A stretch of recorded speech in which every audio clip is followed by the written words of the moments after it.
Good day, Sparkly here, and welcome back to our Red Bull Motorsport Manager F1 2022 Manager Mod save. Alright, so I hope you're having a fantastic day. Welcome back to the channel. So by the looks of it, we're going to have a rainy Hungaroring today. But before we get into that, I just wanted to thank everyone who commented on the last videos. It's awesome, like so many comments on the last 4 videos. So it's amazing to see. A special shout out to Urza and Raphael for finding the secret word in episode 10, I believe it was, the Silverstone GP.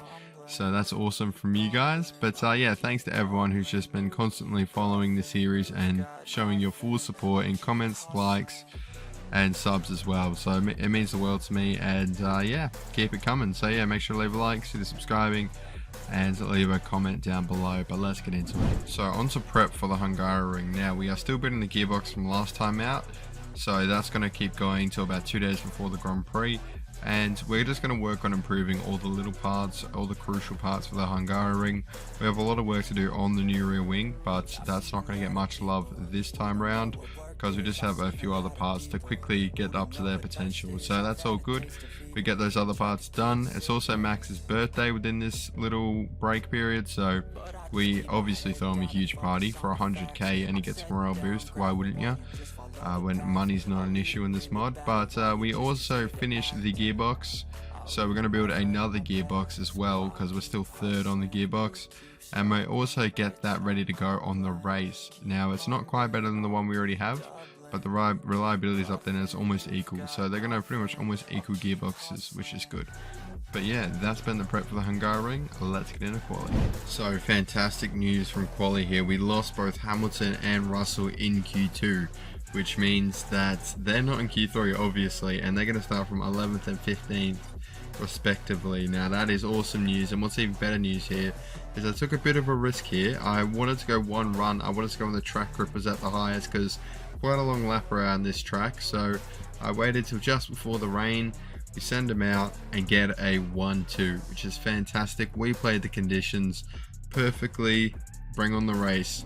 Alright, race day. Now we've got quite a gap on Hamilton here. Hopefully he struggles, but knowing Hamilton he won't. But we're going to go race stream light footed.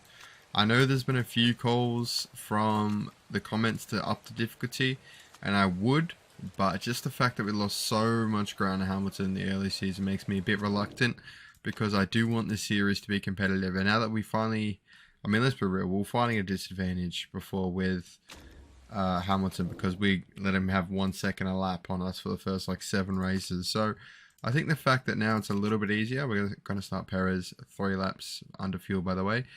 Now the fact that it's a little bit easier, I don't think it's the worst thing ever. I know it might be a bit boring to watch, but this mid-season always drops off a little bit. But we'll come back, and hopefully if it gets close again, I'll up the difficulty and we can have a good last couple races. But let's focus on the present now. Hungaroring round 13 to 23. Verstappen on pole, Perez follows. Let's see what they can do here.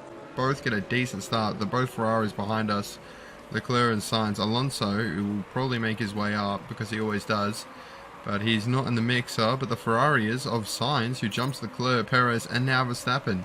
So great start from Sainz around the first couple corners here at the Hungaroring. Perez has dropped back down to 3rd. He was 4th momentarily. And now, of course, we don't have light footed on the inters, and it's quite a long stint. So we're going to go pretty conservative here early on because we do not want to have to pit unnecessarily.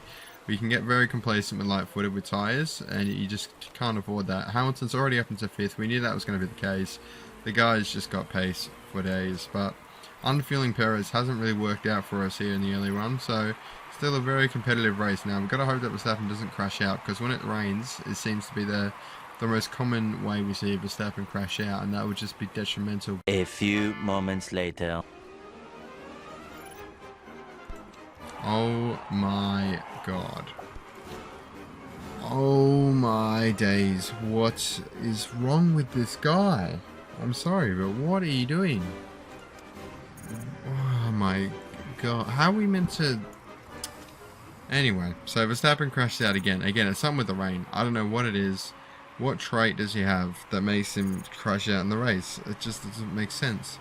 But we've lost Verstappen yet again, and this title race is just taking a big hit because Hamilton's inherited a free position. It's all on Perez today. We're going to tell him to get on the softs now because Sonoda's on slicks now.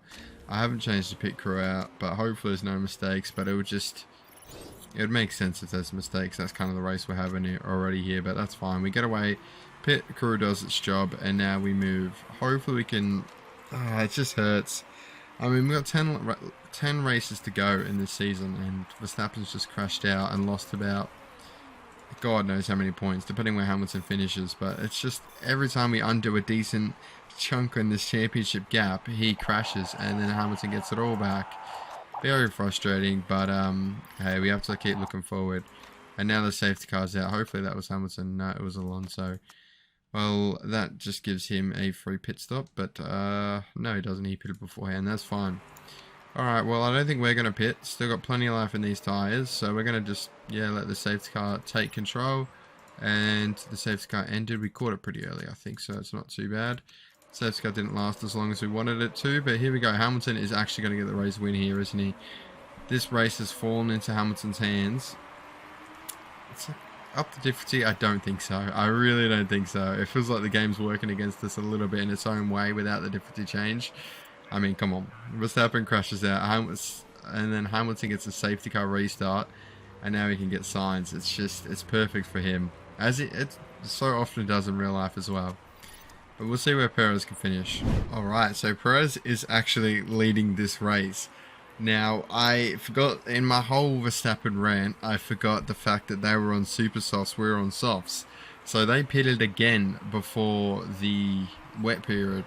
So that's on them. That's completely their fault. Strategists have had a nightmare there. Hamilton did jump on the inters. I think Leclerc did as well, but as you can see, they're just dead. They're going to have to pit again, as Leclerc does, as we're saying that. So Hamilton's going to have to pit. He's 4 seconds behind. They're going to look after these tyres. Perez has got heaps of fuel to go here. So, again, strategy, we win out. But it's not really going to help us with one goal, which is Verstappen World Champion. This race has actually been a disaster on that front, but we've talked about that enough already. Perez has put in a shift. He had the form of 10.0 just before. And what's in great news, though, is Sainz is currently at Hamilton. Hopefully he can keep that up, because if we can just limit the damage to Verstappen's championship hopes to 15 points, it's not completely all undone, you know what I mean? But Perez will overtake Verstappen again. Maybe he's already ahead, I'm not really sure, but he's right now got the fastest lap as well, Perez, and that won't be beaten now because it is wet. But Sergio Perez, in a race where Verstappen crashed out, Perez is going to come home and take the win. At first place for the Red Bull, amazing stuff from Perez. Wow, what a race from him. I mean, Verstappen's crash took away the spotlight off him a little bit, but he did his job, put his head down. And this is what I mean, this is why it's important to build your second car with your first car. The AI don't do it. I don't always do it, but this series I have, and it's actually helping Verstappen out because he's crashing a lot and Perez can steal points off Hamilton. So a driver from the top 3 teams, Perez, Sainz and Hamilton, make up the podium. Luckily Sainz held on at the end there, which is awesome. Perez top step, beautiful work from the Mexican there. 84 is the number that we have to close to Hamilton with Verstappen. Now it goes against the whole idea of the save, but we might have to switch up our whole focus and try and get Perez a world championship. Let me know what you think of that down in the comment section below, because it's 53 points. That's closable, but we have to do it soon if we're going to do it. So let me know, give him all the best parts, or do we keep trying with Verstappen? But let me know down in the comment section below. But this video has gone on long enough, so make sure to leave a like if you enjoyed it. Consider subscribing if you haven't already. Again, leave any thoughts, feedback, suggestions in the comment section below, and I will see you next time out for Spa-Francorchamps.